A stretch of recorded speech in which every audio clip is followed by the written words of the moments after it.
ಕರ್ನಾಟಕ ರಾಜ್ಯ ರೈತ ಉತ್ಪಾದಕ ಸಹಕಾರ ಸಂಘದ ನಿರ್ದೇಶಕರಾಗಿ ಕಣ್ಕಲ್ ವೀರಪ್ಪಗೌಡ ಅವರು ಅವಿರೋಧವಾಗಿ ಆಯ್ಕೆಯಾಗಿದ್ದಾರೆ. ಕಣ್ಕಲ್ ವೀರಪ್ಪಗೌಡರು ಕೈಗಾರಿಕಾ ಇಲಾಖೆಯಲ್ಲಿ ಬಹಳ ವರ್ಷ ಕೆಲಸ ಮಾಡಿದಂಥವರು. ಜೇನು ವ್ಯವಸಾಯಕ್ಕೆ ಸಂಬಂಧಪಟ್ಟು ಬಹಳ ಉತ್ತಮವಾಗಿ ಮಾರ್ಗದರ್ಶನ ಕೊಡ್ತಾ, ತರಬೇತಿ ಕೊಡ್ತಾ ಇಡೀ ತಾಲೂಕು ಜಿಲ್ಲೆಗೆ ಒಬ್ಬರಾಗಿ ಅಲ್ಲ ಸರ್ ಅದು. ಹೌದು, ಅದಕ್ಕೆ ವಿವರಗಳನ್ನ ಅವರು ಹೇಳಬೇಕೀಗ. ಅವರು ಆನಂತರ ಈಗ ಏನು ರೈತೋತ್ಪಾದಕ ಸಂಸ್ಥೆ ಸುಳ್ಯದಲ್ಲಿ ಆಯಿತು, ಫಾರ್ಮರ್ಸ್ ಪ್ರೊಡ್ಯೂಸ್ ಆರ್ಗನೈಸೇಷನ್ FPO, ಅದರ ಅಧ್ಯಕ್ಷರಾಗಿ ಈಗ ಕಾರ್ಯನಿರ್ವಹಿಸಿದ್ದಾರೆ. ಈ ಎಲ್ಲೆಲ್ಲ FPOಗಳಿವೆ, ರೈತ ಉತ್ಪಾದಕ ಸಂಸ್ಥೆಗಳಿವೆ, ಆ ಸಂಸ್ಥೆಯವರೆಲ್ಲ ಸೇರಿ ಇಡೀ ರಾಜ್ಯ ಮಟ್ಟದಲ್ಲಿ ಒಂದು ಸಹಕಾರಿ ಸಂಘ ಸ್ಥಾಪನೆ ಮಾಡಿದ್ದಾರೆ. ಈ ಸಹಕಾರಿ ಸಂಘ ಸ್ಥಾಪನೆ ಮಾಡಿರುವುದರಲ್ಲಿ ಅವರು ಈಗ ಅದರ ನಿರ್ದೇಶಕ ಸ್ಥಾನಕ್ಕೆ ಚುನಾವಣೆ ನಾಮಪತ್ರ ಸಲ್ಲಿಸುವಂತಿತ್ತು. ಅದಕ್ಕೆ ಆ ಸ್ಥಾನಕ್ಕೆ ನಮ್ಮ ದಕ್ಷಿಣ ಕನ್ನಡ ಜಿಲ್ಲೆ ಮತ್ತು ಕೆಲವು ಜಿಲ್ಲೆಗಳು ಸೇರಿ ಅದು ಎಷ್ಟೆಷ್ಟು ವಲಯ ಅನ್ನುವಂಥ ಅವರ ಬಾಯಿಂದ ನಾವು ವಿವರಗಳನ್ನು ತಿಳ್ಕೋಬೇಕು. ಪ್ಲೇನ್ ಹೇಳಿದ್ದಾರೆ. ಹಲೋ ಹಲೋ ಹಲೋ ಹಲೋ ವೀರಪ್ಪಗೌಡ್ರು ನಮಸ್ಕಾರ. ನಮಸ್ತೆ ನಮಸ್ತೆ ಸರ್. ನಿಮಗೆ ಅಭಿನಂದನೆ ಸರ್. Thank you sir. ಈಗ ರಾಜ್ಯ ಮಟ್ಟದ ರೈತ ಉತ್ಪಾದಕ ಸಹಕಾರಿ ಸಂಘದ ನಿರ್ದೇಶಕರಾಗಿ ನೀವು ಅವಿರೋಧವಾಗಿ ಆಯ್ಕೆ ಆಗಿದ್ದೀರಿ. ಹೌದು ಹೌದು. ಈಗ ಈ ಅವಿರೋಧ ಆಯ್ಕೆ ಇದು ಹೇಗೆ ಸಾಧ್ಯ, ಮತ್ತು ಇದು ರೈತ ಉತ್ಪಾದಕ ಸಂಸ್ಥೆ ಸಹಕಾರಿ ಸಂಘ ರಾಜ್ಯ ಮಟ್ಟದಲ್ಲಿ ಸ್ಥಾಪನೆ ಆದ್ದು ಅದು ಯಾವ ರೀತಿ ಅದರ ಪ್ರಕ್ರಿಯೆ ನಡೀತು ಹೇಳಿ. ಈ ರಾಜ್ಯದಲ್ಲಿ ಅನೇಕ ರೈತೋತ್ಪಾದಕ ಸಂಸ್ಥೆಗಳಿವೆ. ಈ ಸಂಸ್ಥೆಗಳಿಗೆ ಒಂದು ಅಭಿವೃದ್ಧಿಯ ದೃಷ್ಟಿಯಿಂದ ಮತ್ತು ಉತ್ತಮ ಒಂದು ನಿರ್ವಹಣೆಯ ದೃಷ್ಟಿಯಿಂದ ರಾಜ್ಯ ಮಟ್ಟದಲ್ಲಿ ಒಂದು ಸಹಕಾರಿ ಮಂಡಳಿಯ ಲೆಕ್ಕದಲ್ಲಿ ಸಹಕಾರಿ ಸಂಘ ಅಂತ ಮಾಡಿದ್ದಾರೆ. ಅದು ಈ ವರ್ಷ ಪ್ರಾರಂಭದಲ್ಲಿ ಫಸ್ಟ್ ಮಾಡಿದ್ದು. ಅದರಲ್ಲಿ 3 ಜಿಲ್ಲೆಗೆ ಒಬ್ಬ ನಿರ್ದೇಶಕರಂತೆ ಒಟ್ಟು 12 ನಿರ್ದೇಶಕರನ್ನು ಆಯ್ಕೆ ಮಾಡ್ಲಿಕ್ಕಿತ್ತು. ನಮ್ಮ ಈ ಭಾಗದಲ್ಲಿ ಕೊಡಗು, ದಕ್ಷಿಣ ಕನ್ನಡ ಮತ್ತೆ ಉಡುಪಿಗೆ ಸೇರಿ ಒಂದು ನಿರ್ದೇಶಕ ಸ್ಥಾನ ಇತ್ತು. ಅದಕ್ಕೆ ನಾನು ಸುಳ್ಯ ರೈತೋತ್ಪಾದಕ ಸಂಸ್ಥೆಯ ಒಬ್ಬ ಡೆಲಿಗೇಟ್ ಆಗಿ ನಾನು ನಾಮಿನೇಷನ್ ಹಾಕಿದೆ. ಮತ್ತೆ ಈ ಭಾಗದವರಿಗೆ ಬೇರೆಯವರು ಹಾಕದ ಕಾರಣ ಉಡುಪಿಯಲ್ಲಿ ಇಲ್ವಾ? ಉಡುಪಿಯಲ್ಲಿ ಇತ್ತು, ಮೊದಲೇ ಇತ್ತು, ಕೊಡಗಲ್ಲಿ ಇತ್ತು, ಸೋಮಪೇಟೆಯಲ್ಲಿ ಇತ್ತು. ನಾವು ಈ ಜಿಲ್ಲೆಯ ರೈತೋತ್ಪಾದಕ ಸಂಸ್ಥೆಗಳು ಒಂದು ರೀತಿ ಅನ್ಯೋನ್ಯತೆಯಿಂದ ಇದ್ದೆವು. ನಾನು ನಾಮಿನೇಷನ್ ಹಾಕಿದಾಗ ಅವರಲ್ಲಿ ಎಲ್ಲರಲ್ಲಿ ಒಂದು ವಿನಂತಿ ಮಾಡಿದೆ, ಈ ಬಾರಿ ನನಗೊಂದು ಅವಕಾಶ ಕೊಡಿ ಅಂತ ವಿನಂತಿ ಮಾಡಿದೆ. ಈ ನೆಲೆಯಲ್ಲಿ ಅವರು ಈ ಸಲ ನನಗೆ ಒಂದು ಅವಕಾಶವನ್ನು ಮಾಡಿಕೊಟ್ಟಿದ್ದಾರೆ. ಎಲ್ಲ ಐಕ್ಯದವರು ನಾಮಪತ್ರವೇ ಹಾಕಲಿಲ್ಲ, ಇಲ್ಲ ನಾಮಪತ್ರವನ್ನು ಹಾಕ್ಲೇ ಇಲ್ಲ. ಒಟ್ಟು ಎಷ್ಟು ನಿರ್ದೇಶಕರು ಇರ್ತಾರೆ ಇದರಲ್ಲಿ? ಒಟ್ಟು 12 ನಿರ್ದೇಶಕರುಗಳು ಇರ್ತಾರೆ. ಅದರ ಅಧ್ಯಕ್ಷತೆ ಜಲಾನಯನದ ಕಮಿಷನರ್ಗೆ ಇರ್ತದೆ. ಅದು ಸಹಕಾರಿ ಸಂಘ ಆದ್ರೆ ಅದರ ಅಧ್ಯಕ್ಷ ಅವರಿಗೆ ಇರುವುದು ಹೇಗೆ? ಆದ್ರೆ ಅದು ಸರ್ಕಾರದ ನೆಲೆಯಲ್ಲಿ ಇದು ಆದ ಕಾರಣ ಸಂಸ್ಥೆ ಗಟ್ಟಿ ಆಗುವವರೆಗೆ ಅದರ ಅಧ್ಯಕ್ಷತೆ ಜಲಾನಯನದ ಇಲಾಖೆ ಆಯುಕ್ತರು ಇರ್ತಾರೆ. ಆಯ್ಕೆ ಮಾಡುತ್ತೆ ಯಾವ್ದಾಗುವವರೆಗೆ? ಈ ಸಂಸ್ಥೆ ಗಟ್ಟಿ ಆಗುವವರೆಗೆ ಅಂತ ಅವರ ಒಂದು ಆದೇಶದಲ್ಲಿ ಇದೆ. ಅಂದ್ರೆ ಒಂದು 5 ವರ್ಷದ ಅವಧಿಗೆ ಇರಬಹುದು. ಇದು 5 ವರ್ಷದ ಅವಧಿಗೆ ಈ ಕಮಿಟಿ ಇರುವಂತದ್ದು.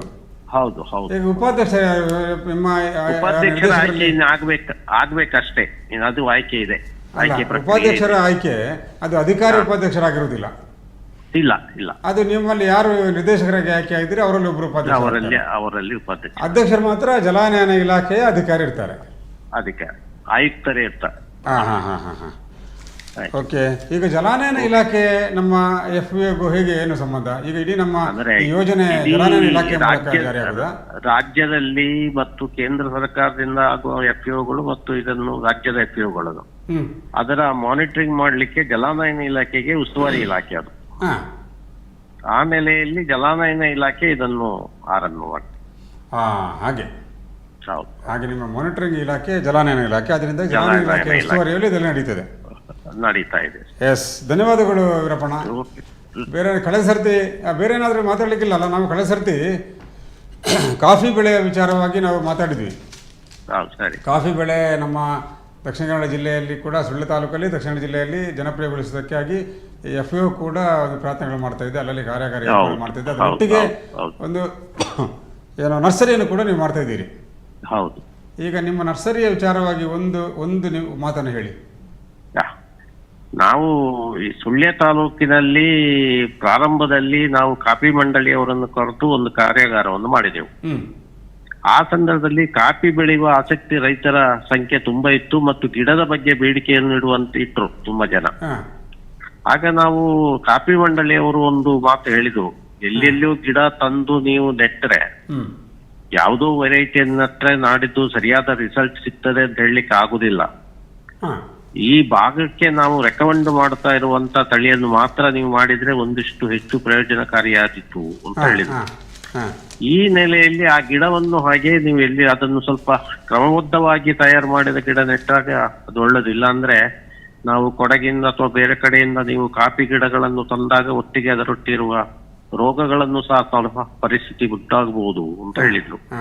ಈ ನೆಲೆಯಲ್ಲಿ ನಾವು ಕಾಫಿ ಮಂಡಳಿಯವರೊಟ್ಟಿಗೆ ಸಂಪರ್ಕಿಸಿ ಅವರ ಅನುಮೋದಿತ ಒಂದು ತಳಿಯನ್ನೇ ಏನು ಅವರು ಸೂಚಿಸಿದ್ದಾರೆ ಯಾರೋ ತಳಿಯನ್ನೇ ಮತ್ತೆ ಅವರಿಂದಲೇ ಸಂಸ್ಕರಿಸಲ್ಪಟ್ಟ ಬೀಜವನ್ನು ತಂದು ನಾವು ಗಿಡ ಮಾಡಿ ರೈತರಿಗೆ ಕೊಟ್ರೆ ಹೇಗೆ ಅಂತ ನಿರ್ಧರಿಸಿ ಆ ನೆಲೆಯಲ್ಲಿ ನಾವು ಇವತ್ತು ನರ್ಸರಿಯನ್ನು ಪ್ರಾರಂಭ ಮಾಡಿದ್ದೇವೆ.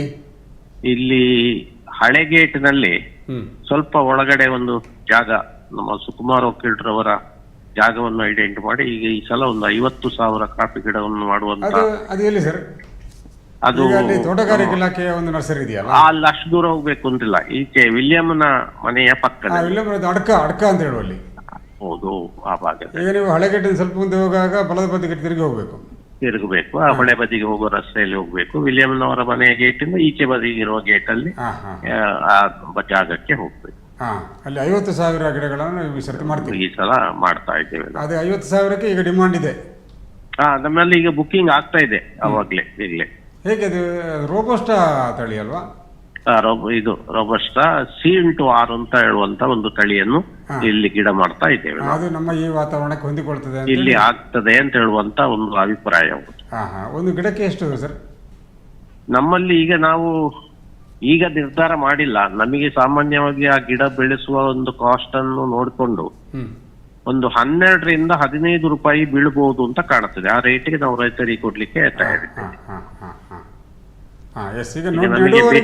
ಮತ್ತೆ ಮಾರ್ಗದರ್ಶನ ಕೂಡ ಕೊಡುವಂತ ವ್ಯವಸ್ಥೆ ನಡೀತದೆ. ಹೌದು ಹೌದು. ಆಮೇಲೆ ನಮ್ಮಲ್ಲಿ ಒಂದು ನಾವು ಏನ್ ನಿರ್ಧಾರ ಮಾಡಿದ್ದೇವೆ ಅಂತಂದ್ರೆ, ಈ ತಾಲೂಕಿನಲ್ಲಿ ಅಥವಾ ಈ ಜಿಲ್ಲೆಯಲ್ಲಿ ಹೊಸದಾಗಿ ಕಾಫಿ ಬೆಳೆಗಾರರು ಬರುವವರು ಅವರಿಗೆ ಆಗಾಗ ಮಾಹಿತಿ ಕಾರ್ಯಕ್ರಮ ಬೇಕು. ನಾವು ಪ್ರತಿ ತಿಂಗಳು ಒಂದೊಂದು ಬೆಳೆಯುವವರಿಗೆ ನಾವು ಒಂದು ತರಬೇತಿ ಕಾರ್ಯಕ್ರಮವನ್ನು ಕಾಫಿ ಮಂಡಳಿಯ ಸಹಯೋಗದಲ್ಲಿಗೆ ಮಾಡುವಂತ ಒಂದು ನಿರ್ಧಾರವನ್ನು ಸಹ ಮಾಡಿದ್ದೇವೆ ನಾವು. ಈಗ ಸಾಧಾರಣವಾಗಿ ಈ ಗಿಡಗಳು ಇನ್ನು ಯಾವಾಗ ನೀವು ಮಾರಾಟಕ್ಕೆ ಸಿದ್ಧಗೊಳ್ತವೆ?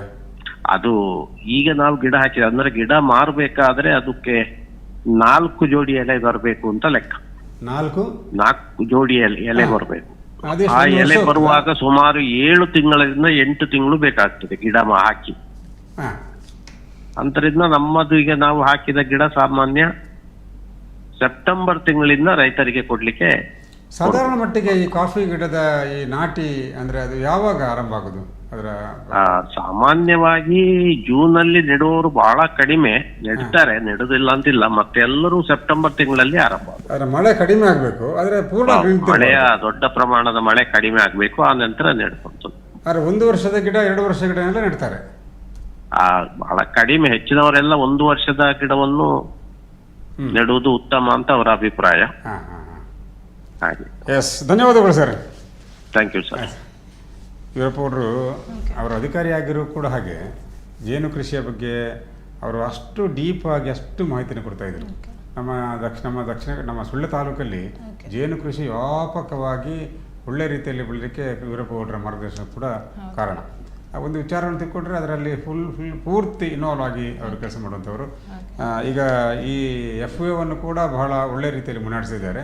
ಜೊತೆಗೆ ಈಗ ಈ ಕಾಫಿಯ ಬೆಳೆ ಬಗ್ಗೆ ಕೂಡ, ಕಾಫಿ ಬೆಳೆ ಅಡಿಕೆಗೆ ಪರ್ಯಾಯವಾಗಿ ಆಗಬಹುದು ಅನ್ನುವಂಥ ನಿರೀಕ್ಷೆ ಪಡಿಸಿರುವಂಥ ಬೆಳೆ. ಅದರಿಂದ ಅದಕ್ಕೆ ಕೂಡ ಅವರ ಪ್ರಯತ್ನಗಳು ನಡೀತಾ ಇದೆ. ಜಟ್ಟಿಪಾಳದಲ್ಲಿ ಒಂದೀಗ ತೆಂಗಿನ ಮರ ಬಿದ್ದಿದೆ ಅಂತ ಸರ್, ಜಸ್ಟ್ ಇವಾಗ ಬ್ರೇಕಿಂಗ್. ಹೌದು, ಹಸಿ ತೆಂಗಿನ ಮರ. ಹೇಗೆ ವಿಷಯ ಹೇಳಿ, ಏನಾಗಿದೆ? ಏನಿಲ್ಲ, ಸುಳ್ಳ ಜಟ್ಟಿಪಳ್ಳ ರಸ್ತೆ ಇದೆಯಲ್ಲ ನಮ್ಮ ಪಾತಿಕಲ್ ಕಾಂಪ್ಲೆಕ್ಸ್, ಅಲ್ಲೇ ಹತ್ರ ತಂತಿ ಲೈನ್ ಕಟ್ ಆಗಿದೆ. ಇಲ್ಲ, ಜಟ್ಟಿಪಾಳ ಕ್ರಾಸ್ ಇಲ್ಲ. ಹೌದು ಸರ್. ಹಾಗೆ ಅಂದ್ರೆ ಅಲ್ಲಿ ವಾಹನ ಹೋಗ್ತಾ ಇತ್ತು, ಬಟ್ ಏನು ಅಪಾಯ ಅಂತ ಆಗ್ಲಿಲ್ಲ, ಜಸ್ಟ್ ಮಿಸ್ ಆಗಿದೆ ಅಂತ. ಹಾಗೆ ಯಾವ್ದ್ರ ಮೇಲೆ ತಂತಿ ರೋಡಿಗೆ ಅಡಿಯಲ್ಲಿ ಅಂಗಡಿಗಳಿವೆ, ಬಟ್ ಫೋಟೋ ಎಂತ ಆಗ್ಲಿಲ್ಲ. ಅಂಗಡಿಗೆ ಡೈರೆಕ್ಟ್ ರೋಡಿಗೆ ಬಿದ್ದಿದೆ ಅಡ್ಡವಾಗಿ. ಹಾಗೆ. ಸರಿ. ಎಸ್, ಇನ್ನು ನೆಕ್ಸ್ಟ್ ಮುಂದಕ್ಕೆ ನ್ಯೂಸ್ ನಮ್ದು ನಗರ ಪಂಚಾಯತ್ ಆಸ್ತಿ ತೆರಿಗೆ ಏರಿಕೆಯಾಗಲಿದೆ ಅನ್ನುವಂಥ ವಿಚಾರ. ಈಗ ಸುಳ್ಯ ತಾಲೂಕು ಮಾತ್ರ ಅಲ್ಲ, ಇಡೀ ರಾಜ್ಯಕ್ಕೆ ಎಲ್ಲ ಸಹಕಾರಿ ನಗರ ಪಂಚಾಯತ್ ಪುರಸಭೆಗಳಿಗೆ ಸರ್ಕಾರ ಒಂದು ನಿರ್ದೇಶನ ಕೊಟ್ಟಿದೆ. 2025-26ನೇ ಸಾಲಿನ ಆಸ್ತಿ ತೆರಿಗೆ ದರವನ್ನು 3% 5% ನೀವು ಏರಿಸಬಹುದು ಅನ್ನುವಂಥ ಒಂದು ನಿರ್ದೇಶನ ಕೊಟ್ಟಿದೆ. ಅದರ ಪ್ರಕಾರ ಸುಳ್ಯ ತಾಲೂಕು ನಮ್ಮ ನಗರ ಪಂಚಾಯತು ವಿಶೇಷ ಸಭೆಯನ್ನು ಮೊನ್ನೆ ಮಂಗಳವಾರ ದಿವಸ ಕರೆದಿತ್ತು. ಆ ವಿಶೇಷ ಸಭೆಯಲ್ಲಿ 3% ಏರಿಸುವುದು ಅನ್ನುವಂಥ ತೀರ್ಮಾನಕ್ಕೆ ಬಂದಿದೆ ಅನ್ನುವಂಥ ಮಾಹಿತಿ ಇದೆ. ನಮ್ಮ ಮುಖ್ಯಾಧಿಕಾರಿಗಳು ಅದಕ್ಕೆ ಲಭ್ಯರಾದರೆ ಅವರು ಜಿಲ್ಲಾಧಿಕಾರಿಗಳ ಕಚೇರಿಯಲ್ಲಿ ಒಂದು ಮೀಟಿಂಗ್ ಇದೆ ಅಂತೇಳಿ ಹೋಗ್ತಿದ್ದೇನೆ, ಸಾಧ್ಯ ಆದರೆ ಬರ್ತೇನೆ ಮಾತಾಡ್ತೇನೆ ಅಂತ ಹೇಳಿದರು. ಅದು ಮಾತಾಡ್ತಾರೆ ಅಂತ ನೋಡಿ, ಅವ್ರು ಸಿಕ್ಕಿದ್ರೆ ಹೆಚ್ಚು ಮಾಹಿತಿಯನ್ನು ನಾವು ಕೊಡಲಿಕ್ಕೆ ಸಾಧ್ಯ ಆಗ್ತದೆ.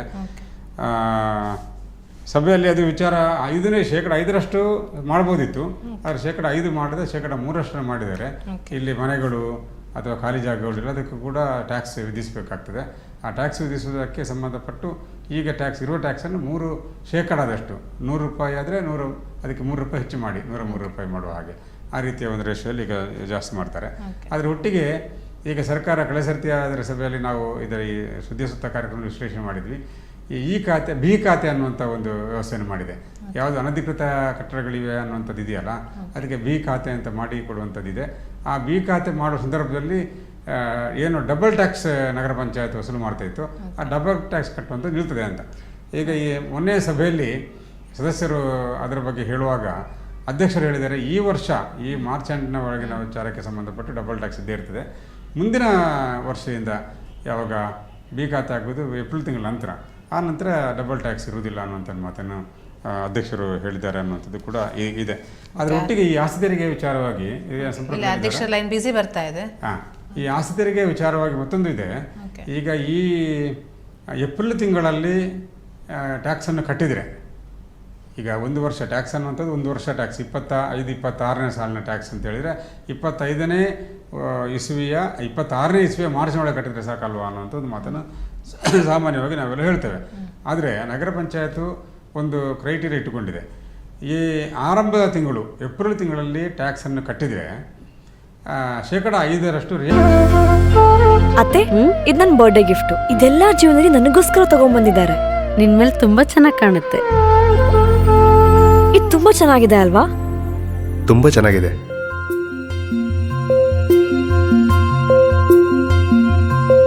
It will look really good on you. Amma? Huh? Mother is always son's first love.